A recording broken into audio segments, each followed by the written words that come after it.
जय सिया राम। तो आज हम अपने प्यारे कथा रसिक श्री सीता राम जी को उनके एक ऐसे प्यारे भक्त का चरित्र श्रवण कराने वाले हैं, या कहीं प्यारी भक्ता का चरित्र श्रवण कराने वाले हैं, जिनकी चर्चा हम कुछ दिनों से थोड़े थोड़े स्वरूप में कर ही रहे हैं, जिनका नाम कुछ कथाओं में आ ही रहा है। तो वे भक्ता हैं श्री ललिता सखी जी, ललिता दासी जी, बड़े बाबा जी के चरित्र में, जिनका हमने खूब बार नाम श्रवण किया। कल के चरित्र में भी जिनका थोड़ा बहुत नाम आया, तो उन्हीं ललिता दासी जी का चरित्र हम आज अपने प्यारे कथा रसिक श्री सीताराम जी को श्रवण कराएंगे। तो ललिता सखी दासी जी, जिनका पहले नाम था श्री गोपाल कृष्ण जी, उनका जन्म हुआ था सन 1873 में गुरु पूर्णिमा के दिन बद्रीशाल जिले में हरिसेना ग्राम में। आपके पिताजी का नाम था श्री कालीकांत भट्टाचार्य जी और माता का नाम था गौर सुंदरी देवी। तो जन्म के 6 दिन बाद जब आपकी छठी पूजी, तब तो उस गांव के बहुत विख्यात ज्योतिषाचार्य आए आपके घर, श्री रामचंद्र सर्वज्ञ जी। उन्होंने आपकी जन्म कुंडली बनाई और देखी, देखते ही घोषणा कर दी कि ये बालक घर में नहीं रहेगा, इसका आविर्भाव तो जगत के हित के लिए हुआ है, ये भजन का आदर्श उपस्थित करेगा, जन कल्याण करेगा। अब सब सुन के हैरान कि ये कैसा बालक भाई, जो घर में ही नहीं रहेगा। माता पिता चिंतित हुए। गोपाल जी जब बड़े होने लगे तो उनकी मेधा शक्ति इतनी थी, पढ़ाई लिखाई में इतने कुशल थे कि लोग कहते थे कि ये तो दिग्विजय पंडित बनेगा।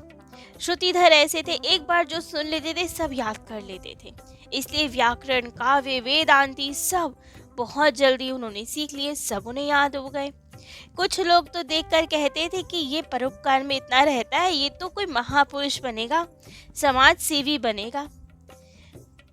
लेकिन कभी कभी जब इन्हें लोग एकांत स्थान पे पद्मासन लगाए बैठे देखते थे, योग अभ्यास करते देखते थे, ऐसा देखते थे कि अभ्यास करते करते पद्मासन लगाते लगाते पृथ्वी से 1-1 फुट ऊपर उठ जाते थे ये, तब तो लोग इन्हें देख के कहते थे, नहीं ये तो कोई योगी राज है, योगी बनेगा ये तो।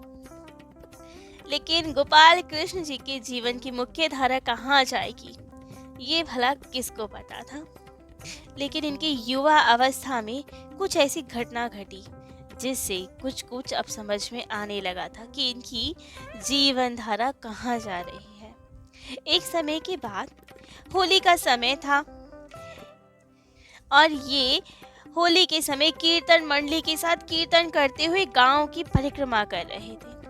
करते करते जाते जाते मार्ग में इनकी भेंट हुई श्री कार्तिक चंद्र सर्वज्ञ महाशय से और उनकी कीर्तन मंडली से।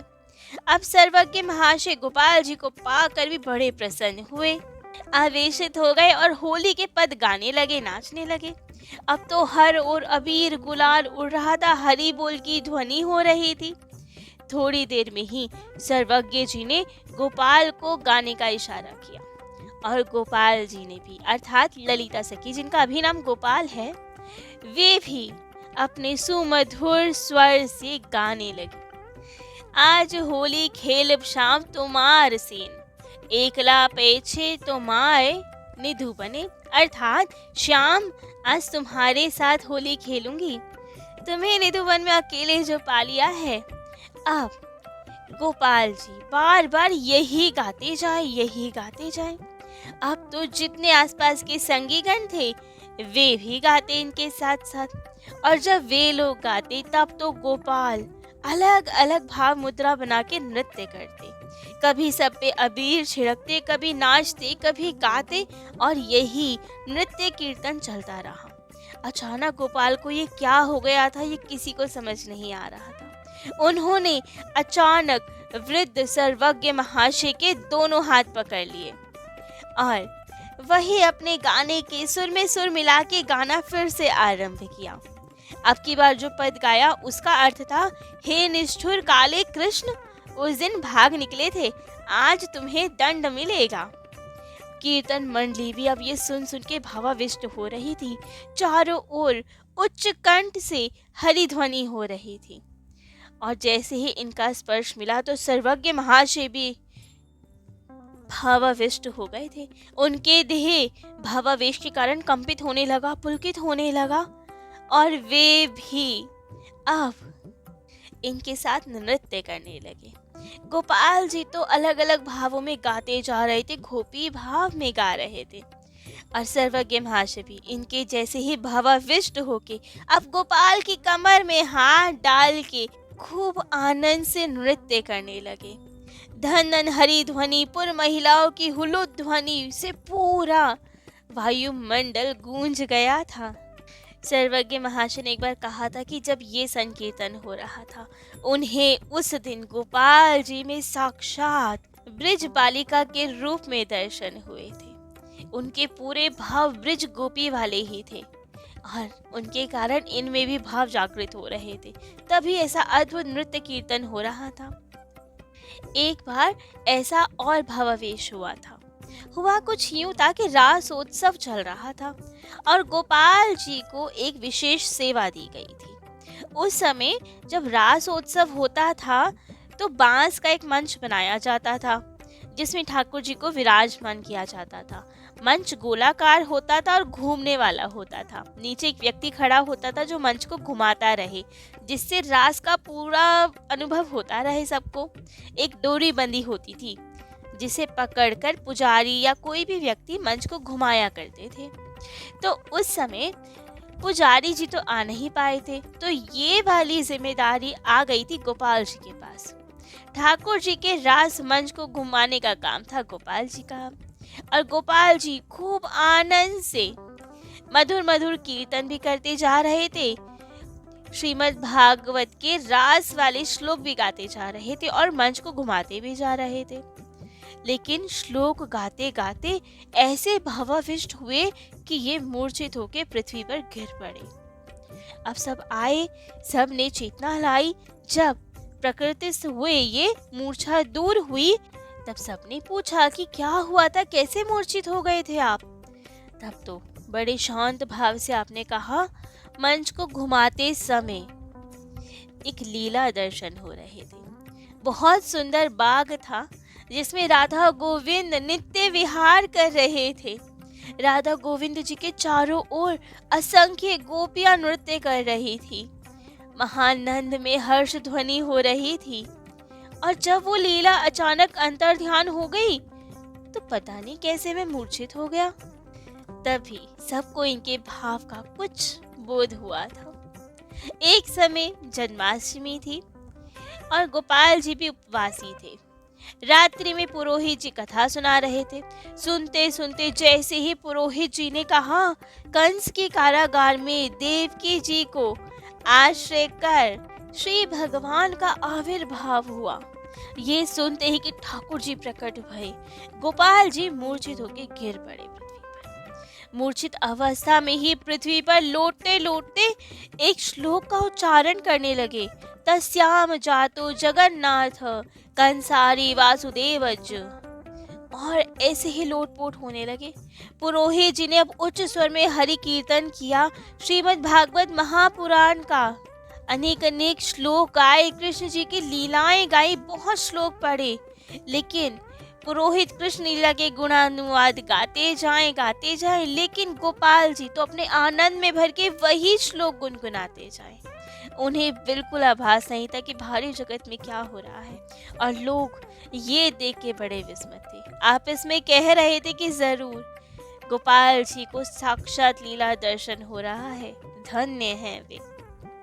लेकिन अब जब ये बार बार होने लगा तब गोपाल जी को बड़ा संकोच हो कि हमारे भाव का सबको पता चल रहा है, तो वे अपने भाव गोपनीय रखने लगे। उनसे इस बार में कोई पूछता भी तो कहते, नहीं, कोई भावावेश नहीं है, कोई भाव नहीं मुझ में, ये तो मेरी चित्त की दुर्बलता है और कुछ नहीं जो मैं मूर्छित हो जाता हूँ। लेकिन जब कोई बहुत ही पीछे पड़ जाता तो कह देते, मैं तो बाजीगर की पुतली हूँ, वे जैसे नचाता है वैसे नाचता गाता हूँ। कब कैसे क्या होता है मैं कुछ नहीं जानता, मुझे कुछ नहीं पता। समय बीता और गोपाल जी का उपनयन संस्कार हुआ, और जब उपनयन संस्कार हुआ तभी वे गेरुआ वस्त्र धारण करने लगे, पैर में खड़ाऊ पहनने लगे, बड़े संयम से रहने लगे। ब्रह्मचार्य और वैराग्य के तो मानो साक्षात मूर्ति हो गए थे। उनसे जब घर के लोग विवाह करने को कहते तो वे कह देते, स्त्री मात्र के प्रति मेरा तो मातृभाव है। मैं हर एक स्त्री को अपनी माता के समान ही जानता हूँ, उसी भाव से उनके दर्शन करता हूँ। तो मैं विवाह करूँ तो किससे करूँ? अब इससे घर के लोगों को तो इनके भविष्य की चिंता होने लगी। एक दिन कालीकांत जी के घर आए एक बहुत अच्छे ज्योतिषी। सब लोग उन्हें घेर के खड़े हो गए, सब अपना अपना हाथ दिखा रहे थे। तभी गोपाल जी की माँ आई, गोपाल का हाथ पकड़ के ज्योतिषी जी के सामने रख दिया और कहा, महाराज जरा इसका हाथ देखें। अब ज्योतिषी जी ने पहले तो गोपाल का हाथ देखा और फिर बार बार उनके मुख की ओर देखने लगे। थोड़ी देर और ध्यान से हाथ देखकर बोले, मैंने अपने जीवन में बहुत से हाथ देखे हैं, पर ऐसा हाथ तो आज तक कभी नहीं देखा। इसके सब लक्षण महापुरुष के समान हैं। ये बालक तो घर में नहीं रहेगा, इसे एक अलौकिक शक्ति संपन्न गुरु की प्राप्ति होगी। उनकी कृपा से ये भारत के आध्यात्मिक आकाश पर एक तेजोमय नक्षत्र के जैसे उदित होगा और भजन साधन का अद्वितीय आदर्श उपस्थित करेगा। ये जीव मात्र का कल्याण करेगा, सबका पथ प्रदर्शक होगा। इतना कह के वे कुछ सोच में पड़ गए। कहा, पर इसके हाथ में एक विलक्षण चिन्ह है जो इस बात को इंगित करता है, इशारा देता है इस बात का कि ये बालक कोई छद्म वेश धारण करके अपना सारा जीवन व्यतीत करेगा। ऐसा करना पड़ेगा इसे।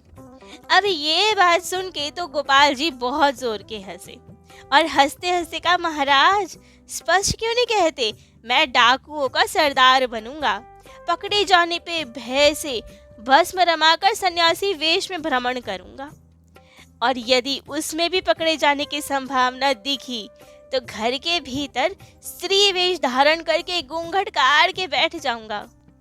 अब बेशक गोपाल जी ने ये बात एक उपहास में कही थी, लेकिन जाने या अनजाने गोपाल जी की इस बात के द्वारा उन्होंने अपने स्वाभाविक स्वखी स्वरूप की ओर इशारा कर दिया था, जो उनके जीवन में शीघ्र प्रकट भी होने वाला था। वे ललिता सखी बनने वाले थे, आजीवन स्त्री वेश में रहने वाले थे। शायद उसी का इशारा यहाँ था। तो गोपाल जी की अवस्था इस समय थी 18-19 वर्ष की।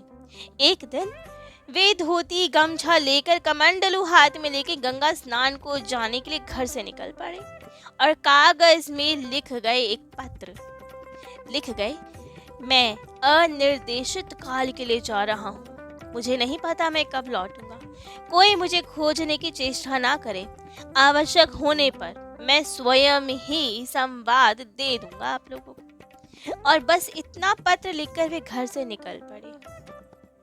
वे तारकेश्वर, काशी आदि होते हुए हरिद्वार गए। वहां छिपकर हरिहरानंद स्वामी के पास योग अभ्यास करने लगे। कुछ दिन बाद श्रीधाम पुरी आए और वहां श्री राधा रमन चरण दास देव के शिष्य श्री नवदीप दास जी और गोविंद दास जी से उनकी भेंट हुई। उनका संग पाकर तो अब बहुत प्रसन्न हुए। उस समय बड़े बाबा जी अर्थात राधा रमन चरण दास देव बाबा जी कलकत्ता से समुद्र के रास्ते कटक गए हुए थे और कटक से रेल द्वारा पुरी पहुंचने वाले थे। उनके स्वागत में पुरी वासियों ने बहुत तैयारी कर रखी थी।